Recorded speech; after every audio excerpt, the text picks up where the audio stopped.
So I'm standing here with Casey Michel. I just came from a really, really interesting booth, which was like a laundromat of how dictators and kleptocrats clean their reputations in order to be able to continue to do the things that they do.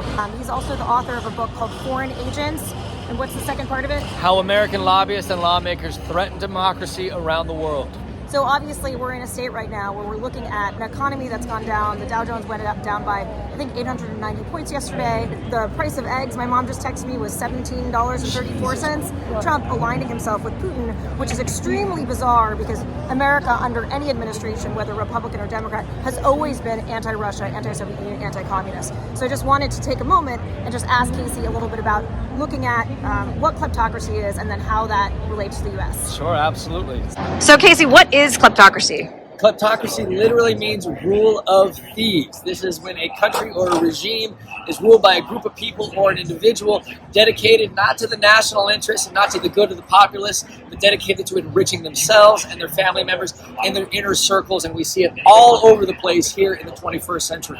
What are some examples of kleptocrats? Some of the most famous examples of kleptocrats and kleptocracies are places like Russia under Vladimir Putin, places like China under Xi Jinping, places like Venezuela under Nicolas Maduro, and on and on and on. Odds are, if you have an authoritarian government or a dictatorship in the 21st century, that is a kleptocracy. They are ruling only to steal as much money as they can and then hide it in places like the United States.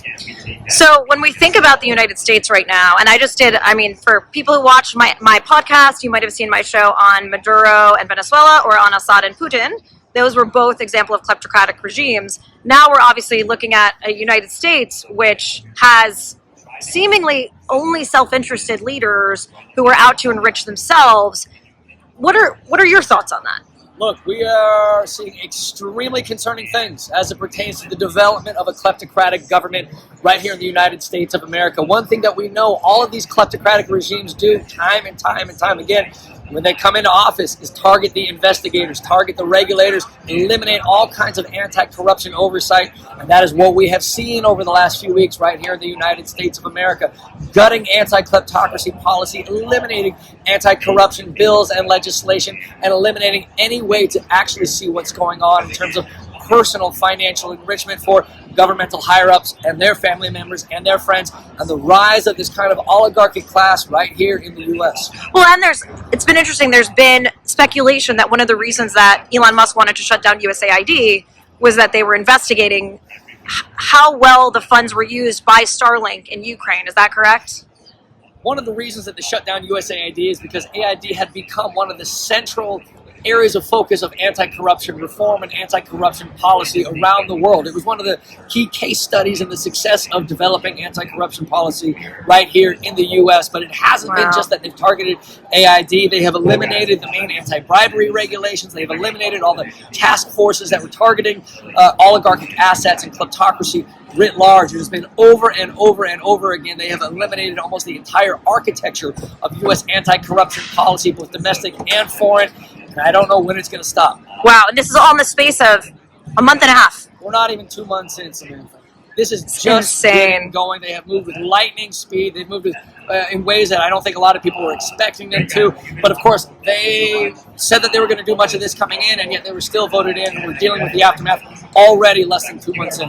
What is the economic impact on the everyday American of getting rid of anti-corruption stuff? The economic impact is devastating. Not only are you helping entrench corrupt figures and forces around the world, which has all kinds of knock-on effects for environmental policy, for democracy, for national security, but here domestically, it's only going to accelerate things like wealth inequality, like the struggle to find a good school or a good healthcare system. You're going to see the degradation of American infrastructure writ large. You're going to see jobs lost. You're going to see the entire industries decimated. It makes things worse for the rest of us, except for those at the very, very, very top, that kind of oligarchic class that is now rising up.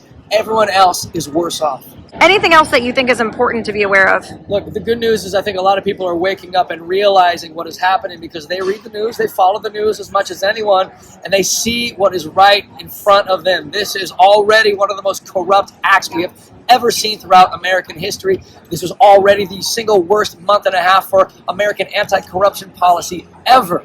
The good news, though, people are responding. Doesn't matter if you're a Democrat, doesn't matter even if you're a Republican, doesn't matter what industry you're working in. No one wants corruption, and we're all going to see more and more of it in the coming weeks, the coming months, and the coming years, and that is going to build a response, and I am certainly looking forward to seeing what that response is. And what is your book about? My new book, Foreign Agents, How American Lobbyists and Lawmakers Threaten Democracy Around the World. It's about the rise of the foreign lobbying industry. This is an industry that goes back decades, but in the last few decades has grown to be worth billions of dollars, operating primarily in Washington and around the country. These are the American lobbyists, the American PR representatives, American consultants, and many others who are representing no longer American clients, but foreign governments and especially foreign dictators, whitewashing their image, injecting them into the United States of America, silencing critics, and changing policy for them and for the rest of us. It's on bookshelves now. Please go get a copy. So if you're interested in learning more about kleptocracy, about how kleptocracy works, about these shell companies, lobbyists, sports, and how kleptocrats are using those to clean their reputations and be able to do their dirty work, you're going to want to check out Casey's book, Foreign Agents, and you're also going to want to check out the Human Rights Foundation website, which is hrf.org. And don't stand for this. What we have to understand is that corruption affects all of us. It causes civil rights abuses, human rights abuses. It hits all of our bank accounts hard, as we're seeing right now. when places are incredibly corrupt, you have massive amounts of inequality, and the only people that can access things like even social services. I remember when I was in Bosnia and people went on strike because they weren't paid for months. And so they said, oh, the only people who can get health care right now are rich people because only private hospitals are open right now. And that's the kind of stuff that happens in kleptocratic countries. And we're going to see that in the US. Like, if they've got Social Security, if they've got Medicare, if they've got Medicaid, you are not going to be able to get health care. You are not going to be able to get basic services. You might not even be able to open a bank account, buy a home. Like, there's all sorts of impacts that this is going to have, and we need to really be incredibly serious about this and be active to make sure that the U.S. does not go full-scale kleptocrat, because we are better than that. Thanks, Casey. Couldn't have said it better. Thanks, man.